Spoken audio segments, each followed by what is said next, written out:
जितनी उपजाऊ जमीन उतनी बेहतर फसल। अब ये जानने के लिए जरूरी है जमीन यानी मिट्टी की जांच, जिसे आसान करेगा आईआईटी कानपुर द्वारा विकसित सॉइल न्यूट्रिएंट सेंसिंग उपकरण। समाधानों की तलाश मानव प्रकृति में शामिल है, जैसे पुली यानी चरखी के आविष्कार ने शारीरिक श्रम को कम कर मैकेनिकल विज्ञान को नया स्वरूप दे दिया। देखिए ये सारी जानकारी आज के एपिसोड में।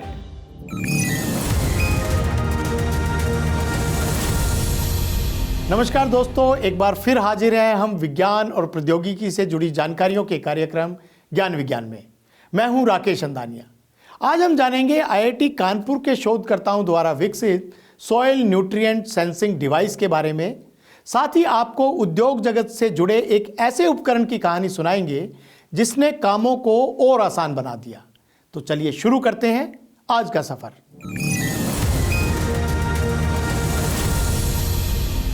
आईआईटी कानपुर देश और दुनिया भर में अपने शोध के लिए जाना जाता है। उनके द्वारा विज्ञान जगत में किया गया हर शोध मील का पत्थर साबित हुआ है। और एक बार फिर से आईआईटी कानपुर के शोधकर्ताओं ने कृषि जगत में सुधार के लिए एक ऐसा शोध किया है जो मिट्टी के पोषक तत्वों की जांच कर उसकी पूरी रिपोर्ट तुरंत आपके फोन पर भेज सकता है। क्या है यह उपकरण, जानने के लिए देखिए हमारी ये रिपोर्ट। मिट्टी में मौजूद पोषक तत्वों की जानकारी हासिल करने के लिए किसान समय समय पर इसकी जांच करवाते हैं, लेकिन ये प्रक्रिया इतनी जटिल और लंबी होती है कि जब तक इसकी रिपोर्ट्स आती हैं तब तक बहुत देर हो चुकी होती है। मिट्टी की उपजाऊ शक्ति का पता नहीं चलता, जिसका सीधा असर फसलों पर पड़ता है। किसानों की इस समस्या को दूर करने और इस प्रक्रिया को सरल बनाने के लिए आईआईटी कानपुर के शोधकर्ताओं की शोध पर आधारित स्कैनएक्सिट साइंटिफिक कंपनी ने एक नया सॉइल न्यूट्रिएंट सेंसिंग उपकरण बनाया है, जो बहुत कम समय में मिट्टी की जांच कर उसकी गुणवत्ता का पता लगा सकता है। ये सॉइल न्यूट्रिएंट सेंसिंग उपकरण एक कॉम्पैक्ट स्मार्टफोन कंपैटिबल डिवाइस है, जो वास्तविक समय में मिट्टी में मौजूद पोषक तत्वों का सटीकता से पता लगाता है।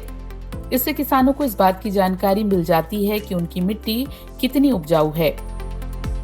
इस मशीन की खासियत ये है कि ये मिट्टी की जांच को मात्र 90 सेकंड के अंदर करके देती है, और इसमें हर एक जांच का जो खर्चा है वो दुनिया में सबसे कम खर्चा अगर किसी मशीन के द्वारा आता है तो वो भू परीक्षक का खर्चा आता है।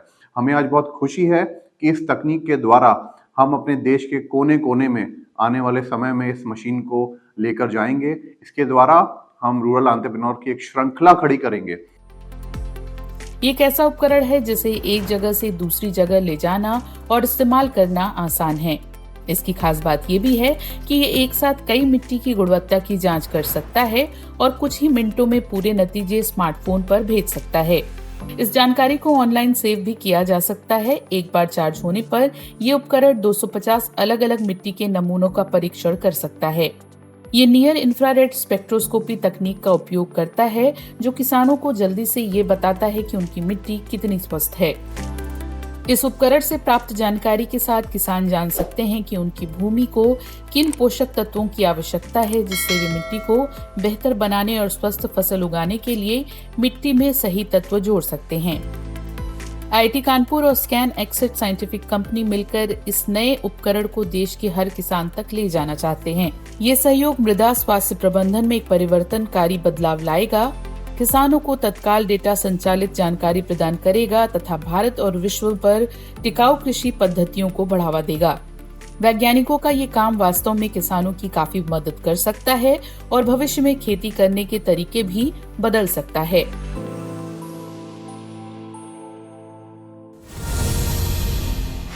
प्राचीन सभ्यताओं में भवन निर्माण या नदियों पर बांध के निर्माण के लिए बड़े बड़े पत्थरों को उठाने की जरूरत पड़ती थी, लेकिन वो इतने वजनी होते थे कि कई कई लोग मिलकर भी उसे उठा नहीं पाते थे।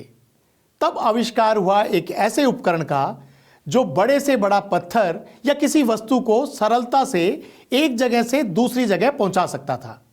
अब आप सोचेंगे कि ऐसा कौन सा उपकरण था, तो वो है पुली यानी चरखी, जिसने तब से लेकर अब तक हर काम में मानव का साथ दिया। चाहे वो कुएं से पानी निकालने में हो या किसी बड़े कारखाने में। चलिए आज के आविष्कार जिन्होंने दुनिया बदल दी सेगमेंट में जानते हैं पुली के इतिहास की कहानी। पुल्ली एक पुराना और महत्वपूर्ण मैकेनिकल उपकरण है जिसका इस्तेमाल भारी वस्तुएं उठाने या उन्हें एक जगह से दूसरी जगह ले जाने के लिए किया जाता था। आजकल तो इसका इस्तेमाल हर क्षेत्र में किया जा रहा है, चाहे वो बड़े निर्माण कार्य हों या कोई उद्योग। लेकिन इसका इतिहास प्राचीन सभ्यताओं से जुड़ा हुआ है, जहां इसका आविष्कार केवल हमारे बोझ को हल्का करने के लिए और अन्य कार्यों के लिए किया गया था।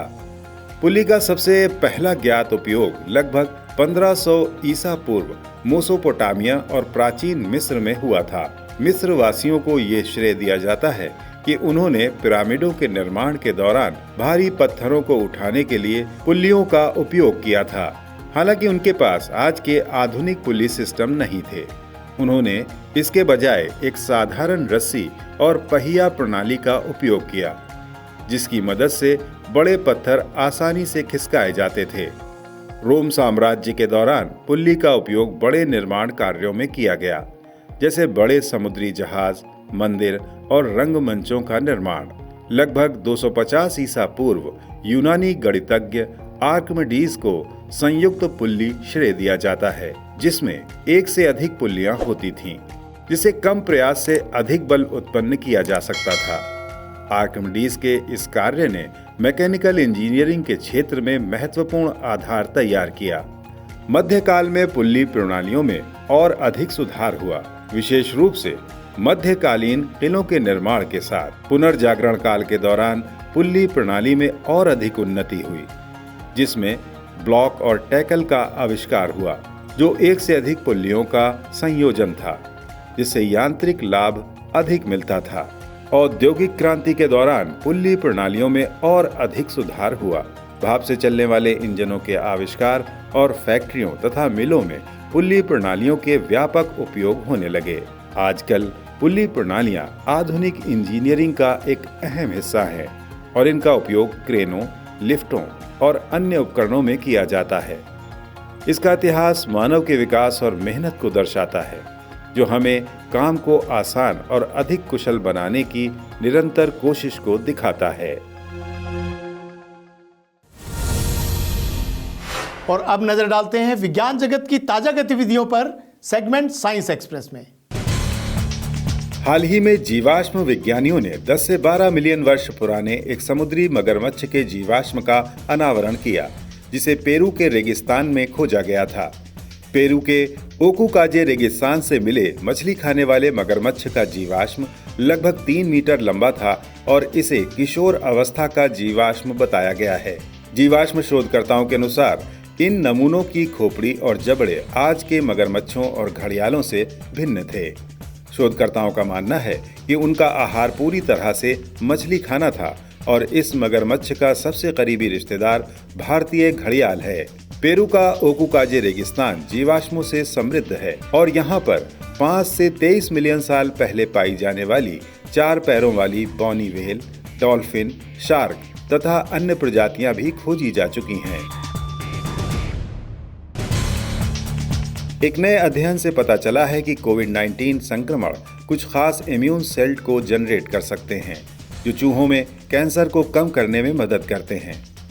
जर्नल ऑफ क्लिनिकल इन्वेस्टिगेशन में छपी इस स्टडी के मुताबिक कोविड-19 के दौरान जो इम्यून रिस्पांस होता है, उससे कुछ स्पेशल मोनोसाइट्स बनते हैं, जो कैंसर से लड़ने के खास गुण रखते हैं। ये मोनोसाइट्स नॉर्मल मोनोसाइट्स से अलग होते हैं, जो हमारे खून में होते हैं।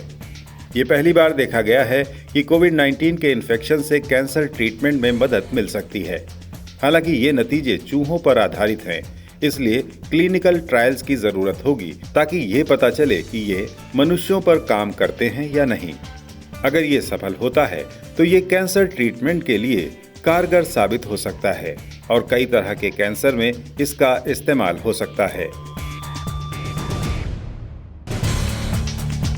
साइंस जर्नल में प्रकाशित एक अध्ययन के अनुसार केन्या की तुर्काना झील के पास कुबीफोरा में लगभग 15 लाख साल पुराने पैरों के निशान मिले हैं। वैज्ञानिकों के अनुसार ये निशान होमिनिन यानी मानव की दो आम प्रजातियों होमो इरेक्टस और पैरेंथ्रोपस के हैं।